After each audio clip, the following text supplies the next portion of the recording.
میرے حضرت عبادت میں لطافت خوب رکھتے ہیں، رہے تقویٰ پہ چلتے ہیں، فقاہت خوب رکھتے ہیں۔ وہ بحر معرفت کے بحر الفت کے شناور ہیں۔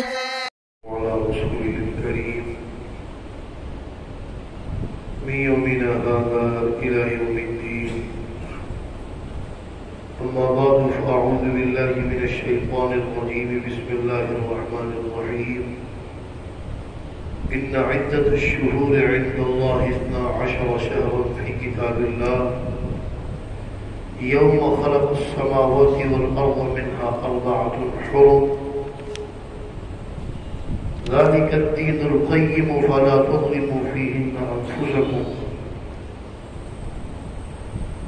وقاتلوا المشركين كافة كما يقاتلونكم كافة واعلموا أن الله مع المتقين.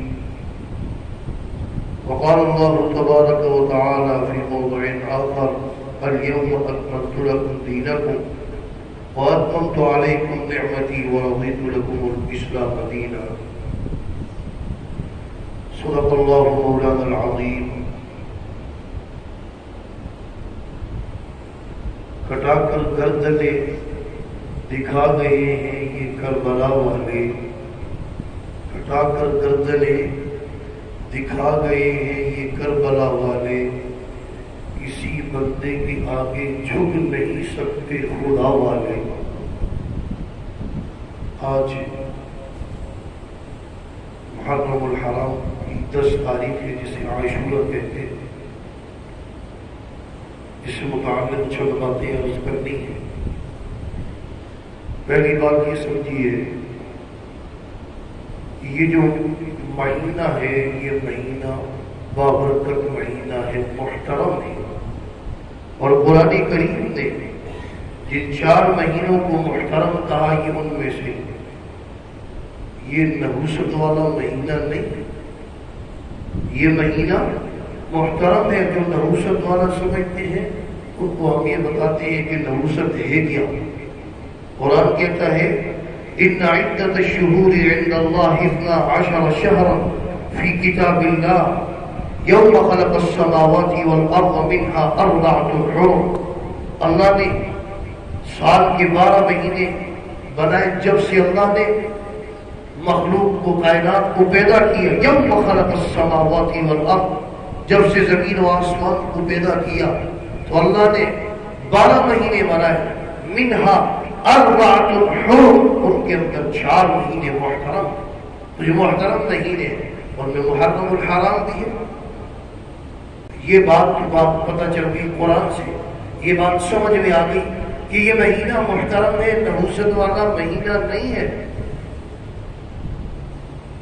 اب جو اس کو منحوس سمجھتے ہیں وہ یہ یاد رکھیں کہ نحوست اس دن اس آدمی پر ہے اور منحوس وہ ہے کہ جس کی نماز رہ گئی۔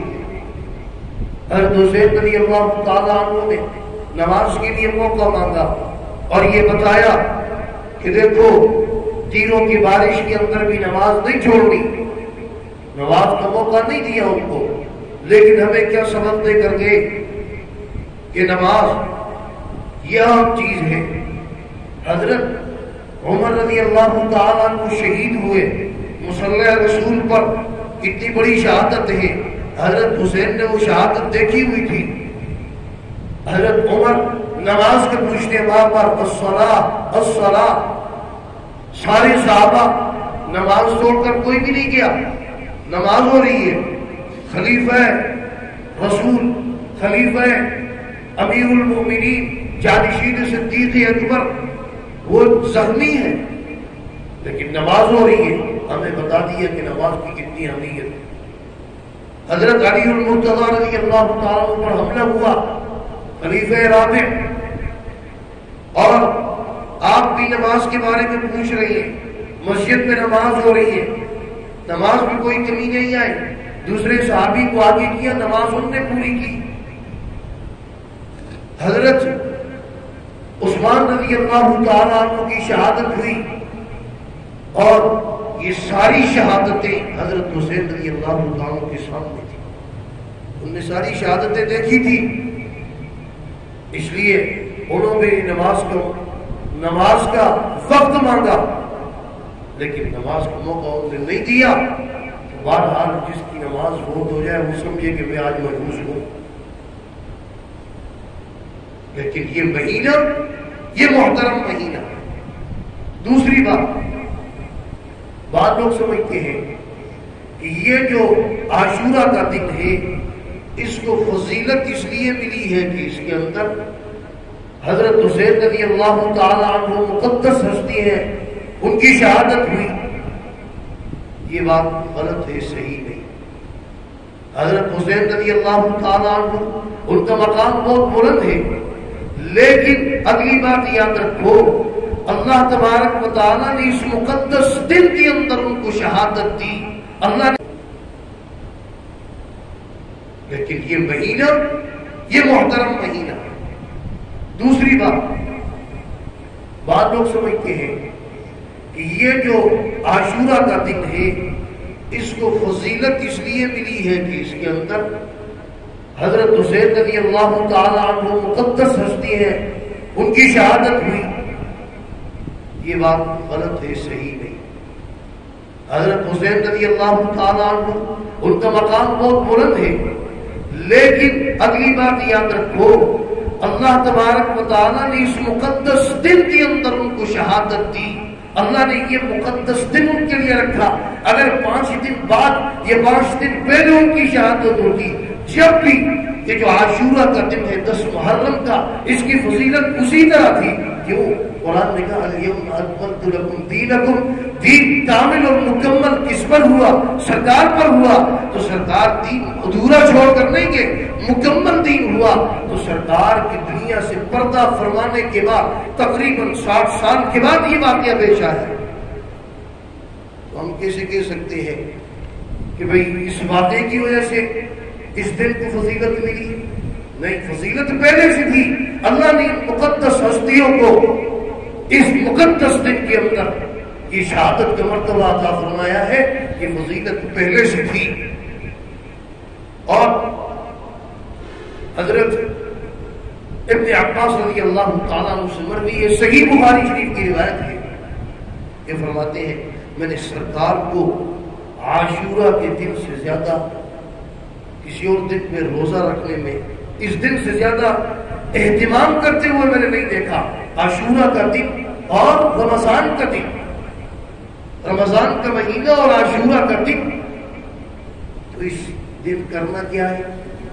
اس دن سنت ہے کہ روزہ رکھے، اور یہ سنت جب تک مسلمانوں پر رمضان کے روزے فرض نہیں ہوتے تو یہ عاشورہ کا روزہ فرض تھا۔ ایک کام اس میں روزہ رکھنا، اور دوسرا کام فرمایا کہ اپنے اہل و عیال پر وسعت کرو۔ مجموع الزوائد کی روایت ہے، الاستذکار کے اندر بھی ہے، لیکن روایت ضعیف ہے، کمزور روایت ہے، لیکن محدثین فرماتے ہیں اگر مختلف روایات مل جائیں تو وہ فضائل میں جو ہے چلتی ہے۔ بہرحال اگر اپنے گھر والوں پر، اپنے اہل و عیال پر کھانے میں پینے میں وسعت کرے گا، انشاءاللہ سارا سال اس کے رزق میں فراخی فرمائیں گے۔ لیکن اپنے اہل و عیال پر، جو آدمی اس بات کو سمجھتا ہے کہ میرے اہل و عیال کون ہیں، اس کے لیے تو اتنی بات کافی ہے۔ جو نہیں سمجھتا اس کو سمجھنا چاہیے کہ اہل و عیال کسی کے کوئی شادی کرتا ہے، نکاح کرتے ہیں، حالات کی اس کی اولاد ہوتی ہے، اس کو پتہ ہے کہ میرے اہل و عیال کون ہیں، بس اتنی بات کافی ہے۔ دوسری بات دیکھیے، توجہ، سرکار دو عالم سرور کونین صلی اللہ علیہ وسلم مکہ مکرمہ سے مدینہ منورہ تشریف لائے، اور آپ نے دیکھا یہودی اس دن کی تعظیم کرتے ہیں۔ توجہ رکھنا، آپ نے دیکھا یہ بھی تعظیم کرتے، پوچھا تم کیوں تعظیم کرتے ہو؟ نے کہا اس دن اللہ تبارک و تعالیٰ نے حضرت موسیٰ علیہ السلام کو فرعون سے نجات دی، بنی اسرائیل کو نجات دی۔ سرکار نے فرمایا ہم تو زیادہ حال ہے اس کے. آپ نے فرمایا صحابہ سے اگلے سال اگر میں زندہ رہا تو اگلے سال ہم نے ایک روزہ اور 9 کا یا 11 کا ایک روزہ اور ملاؤں گا اس کے ساتھ تاکہ یہودیوں سے مشابہت ختم ہو جائے. عبادت کا مسئلہ ہے اور کوئی دوسرا مسئلہ نہیں ہے. سرکار ایک دین کامل و مکمل دین ہے. ہم اللہ پر ایمان رکھنے والے لوگ ہیں, موحد ہیں, توحید, رسالت, قیامت, معاد اس کو ماننے والے ہیں. شریعت کا مزاج یہ ہے, شریعت برداشت نہیں کرتی کہ کسی کافر کے ساتھ, کسی مجوسی کے ساتھ, کسی یہودی اور عیسائی کے ساتھ ہماری ادنا سی مشابہت ہو. عبادت کا مسئلہ ہے. اس میں بھی کہا کہ اگلے سال ایک نہیں 2 روزے رکھیں گے تاکہ مشابہت نہ ہو کافروں کے ساتھ. آج بتاؤ جو کافروں کے ساتھ مشابہت, یہ مجوسیوں کے ساتھ مشابہت کرے, کپڑوں میں کرے, لباس میں کرے اور کسی عمل میں کرے. دیکھیں شریعت کا مزاج کیا ہے.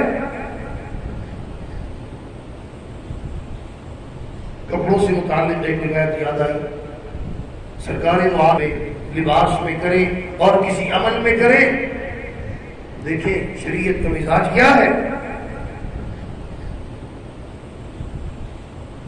کپڑوں سے متعلق ایک روایت یاد آئی, سرکار معالم سرور کونین صلی اللہ علیہ وسلم نے ایک جنازہ دیکھا اور اس جنازے کے ساتھ لوگ کرتے پہنے ہوئے تھے, تیبک اتارے ہوئے تھے اور وہ ایک طرح سے سوگ بنا رہے تھے.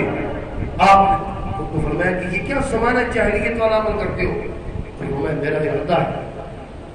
آپ غصے ہوئے اور کہا کہ تمہاری ایسی بد دعا کروں تمہاری شکلیں مسخ ہو جائے. ڈر کے اور فوراً اپنا یہ عمل ترک کر دیا. دیکھو سوگ کی بات سمجھیے. حضرت ام المؤمنین ام حبیبہ رضی اللہ تعالی عنہ زوج محترمہ سرکار دو عالم سرور کونین صلی اللہ علیہ وسلم, ان کے والد کا انتقال ہوا.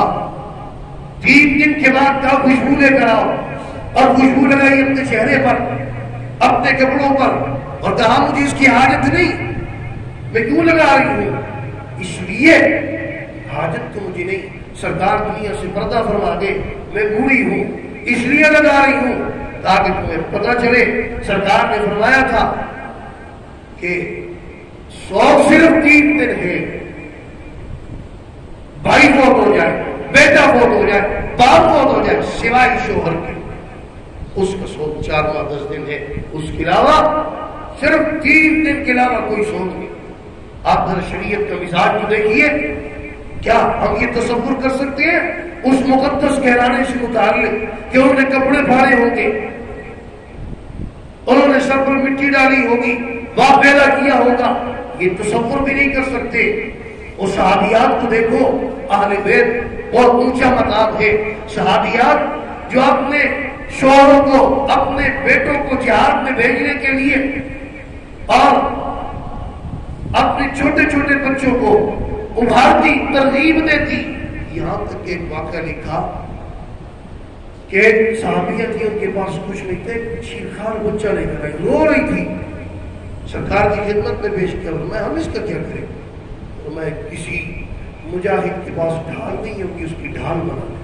یہ نہیں ان کے دلوں میں دل نہیں تھا, سینوں میں دل تھا, لیکن آخرت کے فضائل مراتب ان کے پاس تھے.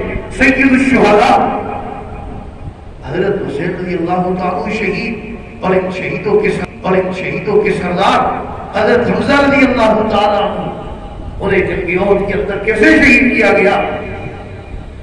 کیا اس موقع پر کسی نے ماتم کیا؟ نہیں. یہ واقعہ, یہ سوگ, یہ اہل سنت کا مزاج نہیں ہے. یہ صحابہ کا مزاج, شریعت کا مزاج نہیں ہے. حضرت عمر رضی اللہ تعالیٰ کی شہادت کو دیکھو, حضرت عثمان کی شہادت کو دیکھو, حضرت علی المرتضیٰ کی شہادت کو دیکھو, کتنی بڑی بڑی شہادتیں ہوئی. حضرت عبداللہ ابن حذافہ کی شہادت کو دیکھو. یہ واقعہ بیان کر کے بات ختم. حضرت عبداللہ ابن حذافہ صحابی رضی اللہ تعالیٰ عنہ کو کافروں نے اپنی قید میں لیا، بادشاہ تھا کافروں کا، اس نے ان کی صلاحیتوں کے بارے میں سنا ہوا تھا، اس نے کہا دیکھو تم عیسائی ہو جاؤ، نصرانی ہو جاؤ، میں اپنی بیٹی کی تم سے شادی کروں۔ انہوں نے کہا اگر میں نہ کروں تو؟ میں نے کہا اچھا، وہ بات سمجھ گیا۔ انہوں نے کہا لاؤ بھائی، اس نے ان کے سامنے بہت سارے کام کیے، دوسرے صحابہ کو شہید کیا، اور پھر جب اس نے دیکھا یہ بہت سخت ہے، بات نہیں مانتے، اس نے کہا اچھا ایسا کرو، ادھر کڑھائی کرو، کڑھائی کے اندر تیل ڈالو، یہ پانی ڈالو، گرم کیا، اس کے اندر ایک پھیدی اٹھا کر ڈالا، اس کی ایک چیز نکلی اور ختم۔ کہا دیکھ رہے ہو، اب حکم دیا کہ اٹھاؤ اور اس کو بھی ڈال دو بیچ میں۔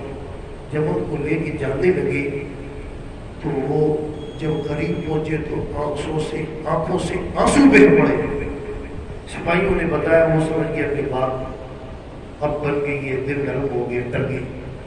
فرمایا کہ دیکھو یہ بات پہلے تم مان لیتے۔ انہوں نے کہا تم کیا سمجھے ہو کہ میں موت کے خوف سے ڈر گیا؟ نہیں، میں اس وجہ سے رویا، آنسو اس وجہ سے بہے کہ اللہ یہ ایک جان ہے تیرے راستے میں دے رہا ہوں، میری 1000 جانیں ہوتی، ایک ایک کر کے قربان کرتا، یہ لوگ وعدے نہ کریں گے، یہ مٹی ڈالیں گے۔ جب اس نے دیکھا یہ بات، ان کی صلاحیت ہی دیکھی، تو کہا کہ میرے ماتھے کو بھروسہ دو تو میں چھوڑ دوں گا، میں یہ نہیں ہو سکتا۔ کہا دیکھو 70 قیدی تمہارے، 70 قیدی مسلمان چھوڑ دوں گا۔ کہا اچھا۔ جب 70 قیدی مسلمانوں کو سنا تو بڑھ کر بھروسہ دے دیا، اور 70 قیدی چھوٹے۔ یہ حضرت عمر کے بعد جا کر سارا واقعہ بیان کیا۔ حضرت عمر نے کہا کہ حضرت دوسرے صحابہ کو شہید کیا، اور پھر جب انہوں نے دیکھا یہ بہت سخت ہے، بات نہیں مانتے، اس نے کہا اچھا ایسا کرو، ادھر کڑھائی کرو، کڑھائی کے اندر تیل ڈالو، یہ پانی ڈالو، گرم کیا، اس کے اندر ایک پھیدی اٹھا کر ڈالا، اس کی ایک چیز نکلی اور ختم۔ کہا دیکھ رہے ہو، اب حکم دیا کہ اٹھاؤ اور اس کو بھی ڈال دو بیچ میں۔ جب ان کو لے کے جانے لگے تو وہ جب قریب پہنچے تو آنکھوں سے آنسو بہہ پڑے۔ سپاہیوں نے بتایا، وہ سمجھ گیا کہ بات اب بن گئی ہے، دل نرم ہو گیا، ڈر گئی۔ فرمایا کہ دیکھو یہ بات پہلے تم مان لیتے۔ انہوں نے کہا تم کیا سمجھے ہو کہ میں موت کے خوف سے ڈر گیا؟ نہیں، میں اس وجہ سے رویا، آنسو اس وجہ سے بہے کہ اللہ یہ ایک جان ہے تیرے راستے میں دے رہا ہوں، میری 1000 جانیں ہوتی، ایک ایک کر کے قربان کرتا، یہ لوگ وعدے نہ کریں گے، یہ مٹی ڈالیں گے۔ جب اس نے دیکھا یہ بات، ان کی صلاحیت ہی دیکھی، تو کہا کہ میرے ماتھے کو بھروسہ دو تو میں چھوڑ دوں گا، میں یہ نہیں ہو سکتا۔ کہا دیکھو 70 قیدی تمہارے، 70 قیدی مسلمان چھوڑ دوں گا۔ کہا اچھا۔ جب 70 قیدی مسلمانوں کو سنا تو بڑھ کر بھروسہ دے دیا، اور 70 قیدی چھوٹے۔ یہ حضرت عمر کے بعد جا کر سارا واقعہ بیان کیا۔ حضرت عمر نے کہا کہ حضرت عبداللہ ابن حذافہ سب ان کی ماتھے کا آج بھروسہ لو، بتاؤ یہ لوگ یہ ماتم کریں گے؟ ہم تو کہتے شہید زندہ ہے، جو زندہ ہے ہم اس کا واویلا، اس کا ماتم نہیں کرتے۔ بہرحال آج کا دن شوق منانے کا دن نہیں ہے، آج کا دن واویلا کرنے کا دن نہیں ہے، آج کا دن یہ نحوست والا دن نہیں ہے، یہ بابرکت محترم مقدس دن ہے۔ اور کرنے کے کام کیا ہے؟ ایک تو روزہ رکھے، اور جتنی وسعت ہے اپنے وسعت کو دیکھ کے گھر والوں پر اہل و عیال پر وسعت کریں گے، مستحب۔ اللہ تبارک و تعالی ہم سب کو قرآن و سنت کی تعلیمات سمجھ کر اس پر ہم سب کو عمل کرنے کی توفیق عطا فرمائے۔ وآخر دعوانا الحمدللہ۔